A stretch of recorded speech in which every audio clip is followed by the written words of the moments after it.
Hey there everyone, this is Cloud Chief, and in today's video I'm talking about doing the Tarutaru Ark Angel high tier battle. The main reason I'm talking about this is you need to clear either a SKCNM 20 or higher difficulty, a high tier battle at level 119 or higher, or clear ambuscade on at least one of the higher difficulties.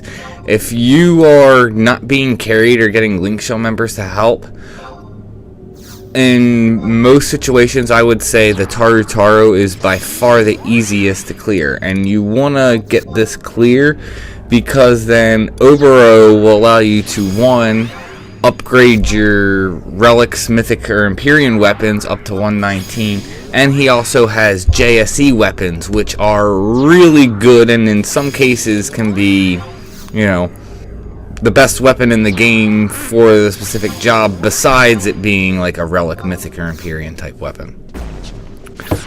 So like I said, pretty much in every situation, I think this is going to be the easiest fight unless you have people helping you clear something.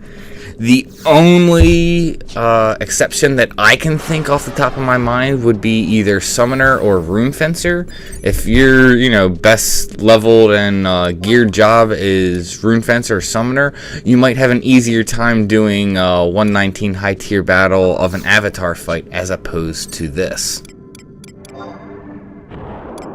So, like normal, you want to, buff before getting ready. Unless you are playing a support type and doing this, you pretty much want to be subbing Ninja. You want to have Unsasumi Shadows to be able to take his single target attacks and magic spells. Because while he's not too hard and he doesn't hit hard, his magic spells can of course do, high damage.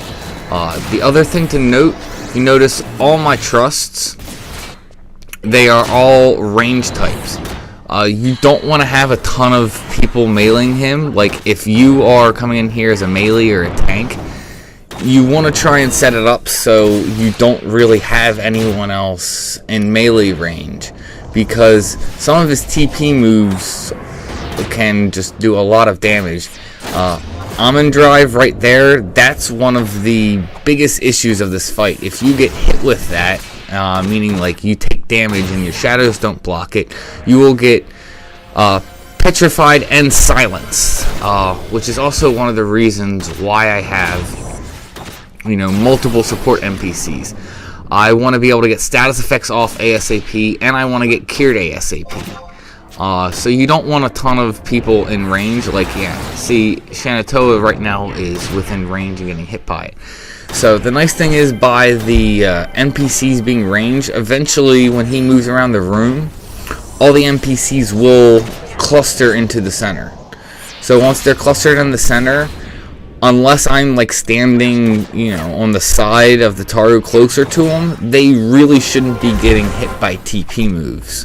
And they will stay in the center unless, for whatever reason, I disengage, which is something to note because partly I suggest a strategy later where you want to disengage, and of course they will start following you around and you have the risk of taking damage.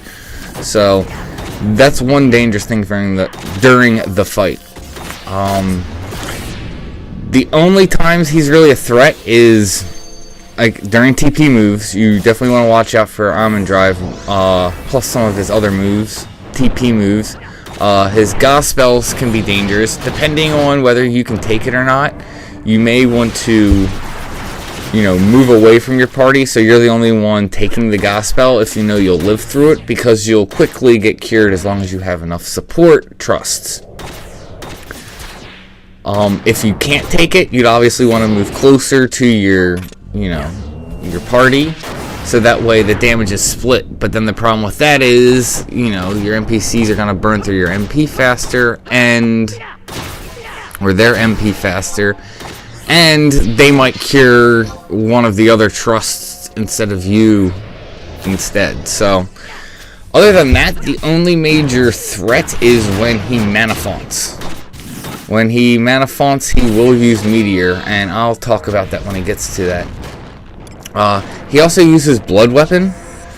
When he uses Blood Weapon, he will only melee and do TP moves. So if you can, you know, keep shadows up, that's a really good time just to try and, like, you know, do a ton of damage to him, depending on what class you are.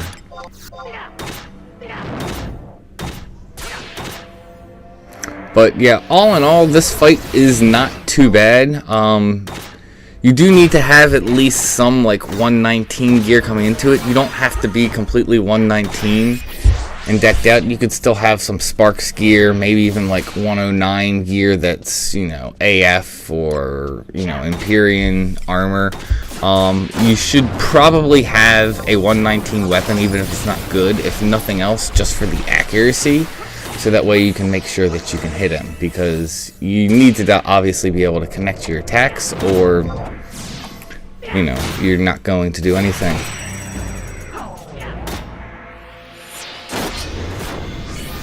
One thing to note, to do these high tier battles, you do need merit points. So I highly recommend going in the Escha zones and just, you know, killing some mobs, and you'll quickly get enough merit points that you can turn in to do one of these fights. It's quite easy. I highly recommend going to Escha.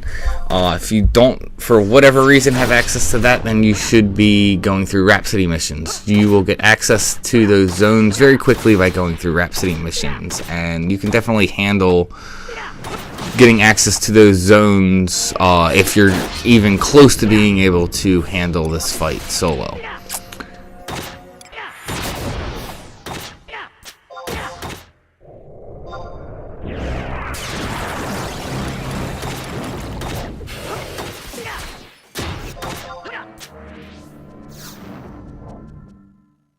You definitely want to have all range NPCs, so that way they'll cluster in the center. But as you can see, I tried moving away so I wouldn't take the gospel, and because of that, I didn't take it, but I disengaged, and so all the NPCs now followed me, and you see now they got hit by Amon Drive. So right now, all the NPCs are petrified and silenced, which is, you know, somewhat of an issue. So you need to be careful of that, you know, if and when you're going to disengage, because if you have that happen, there's a risk you could just lose some of your NPCs, which is another reason why I have so many support NPCs. If one goes down, I'm not out of the fight. I still have more support. You definitely do not want to come in here doing this fight solo with just, you know, 1 or 2 support. I definitely recommend having at least 3. So he ended up using Mana Font. So whenever Mana Font goes off, he will cast Sleep Guff followed by Meteor. When he does this, I like getting to the other side of the room where he's at. If you are on the other side of the room like I am, literally the other edge, I am out of range of his spells. So I just hang out here and stay on the other side, so that way I'm not getting hit. At worst, you should get hit by 1 meteor if you're doing this right, and then just making sure as soon as he teleports, you know, move around. Another thing you can do is run back out towards the entrance. Wait about a minute for Mana Font to wear off, and then you can run in.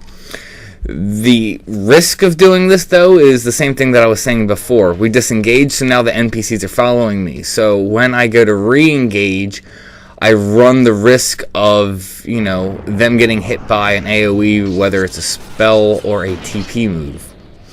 As long as you're aware of this and you're making sure, you know, to be careful for when you're engaging, it's not a problem. I'm just saying there are times where I've done this and I've definitely lost my NPCs.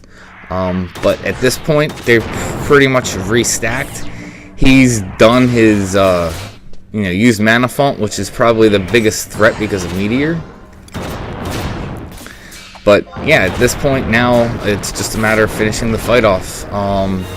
So really, the only thing to worry about is Amon Drive and Mana Font, and just watch out for those guys.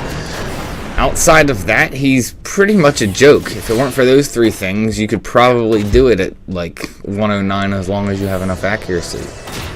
So that's how I recommend doing this fight if you have to do it solo.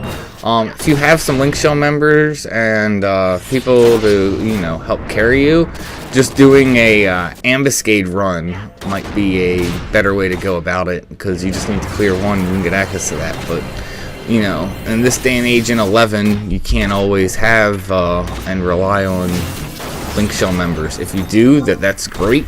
But if not, this is definitely something that you can handle and do solo or duo. I know me and my roommate, this is how we got access to it, because when we came back, we didn't have anyone to help us out. Yep, so now it's, like I say, casting a Ga. I'm just moving out of the way, make sure that I eat it, because now I'll have, you know, multiple NPCs curing me up. And so that's pretty much it for the fight. Once you get well geared, these high tier battles are definitely good ways to farm some gear. It's also good ways to farm the high tier stones that you need to use to upgrade Relic, Mythic, and Empyrean weapons. So these are also just good to, you know, farm later on once they become much easier. But the point of this was to get the strategy so that way you can get your JSE weapons and upgrade Relic, Mythic, Empyreans. I hope you enjoyed this video. I hope you got some value out of it. If you did, go ahead and hit the like button, and may you have success in all you do.